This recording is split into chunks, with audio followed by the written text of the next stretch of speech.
তোমরা সব ভালো আছো। Welcome to Bengal fusion.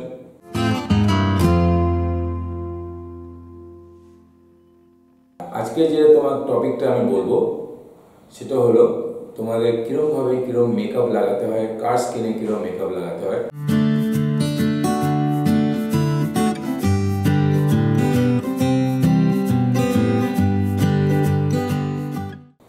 এই যে মেকআপ আজকাল আমরা সবাই লাগে এবং শুধু বয়স্ক, মিডল এজ, ইয়াং সবাই, কিন্তু আমাদের দেখতে হবে মেকআপ কেন লাগানো হয়। মেকআপ লাগানো হয় তোমার বিউটিটাকে হাইলাইট করার জন্য, বাট সবার স্কিনে কিন্তু এই মেকআপটা ওইভাবে কাজ করে না। যারা ফিল্ম লাইনে আছে কিংবা যারা অ্যাক্টিং লাইনে আছে, কি যারা মডেলিং লাইনে আছে, যারা এমন ফ্রন্ট অফিস ওরিয়েন্টেড লাইনে আছে, তাদের সবসময় মেকআপ করতে হয়। মেকআপ সব জায়গায় সব রকম কাজ করে না। যদি অয়েলি স্কিন হয় আমরা সবসময় বলি মেকআপ লাগাও, বাট ড্রাই ওরিয়েন্টেড মেকআপ লাগাও। কেন অয়েলি মেকআপ যদি লাগানো হয় সেটা আবার তোমার স্কিনের ভিতরে গিয়ে ওটা সেবাসিয়াস গ্ল্যান্ডকে ব্লক করে দিয়ে আবার অ্যাকনি হতে পারে কিংবা র্যাশ হতে পারে। সুতরাং আগে স্কিনটাকে দেখতে হবে কী ধরনের স্কিন টাইপ আছে। যেটা ড্রাই স্কিন হলে অয়েল মেকআপ হালকাভাবে চলতে পারে, যদি অয়েলি স্কিন হয় তাহলে ড্রাই মেকআপ করতে হয়।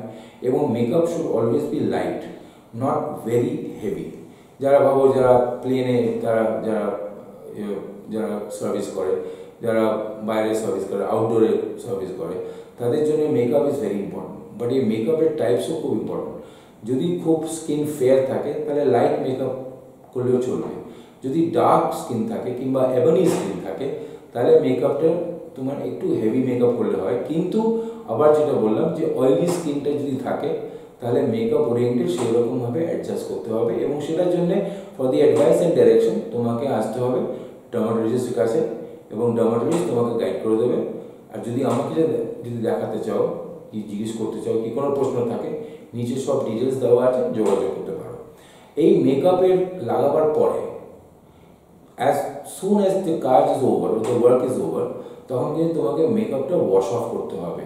সুতরাং এটা খুব ইম্পর্টেন্ট জিনিস রাখতে হবে। কারণ আমরা আমাদের প্রফেশনাল লাইনে অনেক দেখেছি যে এমন মেকআপ লাগায় যে একদম অ্যাকনি র্যাশ হয়ে পড়ে যায়।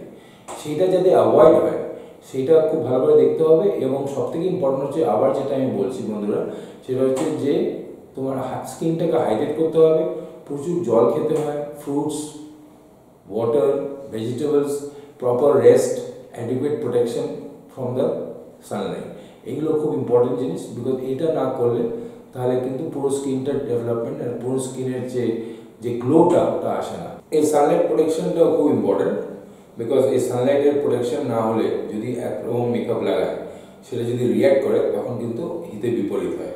এবং সব থেকে ইম্পর্টেন্ট হচ্ছে মেকআপ লাগানো সবাই করে, আজকাল ছেলেরাও আজকাল মেকআপ করে বিকজ অফ অনেক প্রফেশনাল জবসে। The fact of the matter is that এইটা তোমাকে ক্লিন করতে হবে, ক্লিনটাও কিন্তু প্রপারলি করতে হবে। কিছু মেকআপ যেন না লেগে থাকে।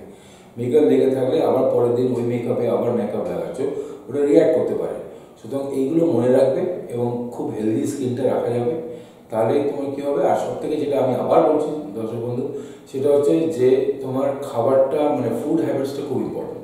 Lot of water, lot of fruits and vegetables very important. কারণ এটা যদি না হয় শুধু মেকআপে তো হবে না, তোমার ইন্টারনাল স্ট্রাকচারটাও ঠিক করতে হবে এবং হেলদি হাইজিন মেনটেন করতে হবে। প্রপার স্লিপিং খুব দরকার, কেন স্কিনটা সবসময় টায়ার্ড থাকে with various professions.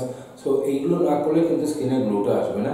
R makeup যেটা আমি আবার বললাম যে স্কিন টাইপটা দেখে সেই রকম মেকআপ করতে হয়, এবং সেই জন্য দরকার হলে তুমি প্রপার স্কিন স্পেশালিস্টকে দেখাতে পারো। দর্শক বন্ধু, আজকে এই অবধি থাক। আশা করি ভালো লাগলো দেখতে। সাবস্ক্রাইব করো বেঙ্গল ফিউশন।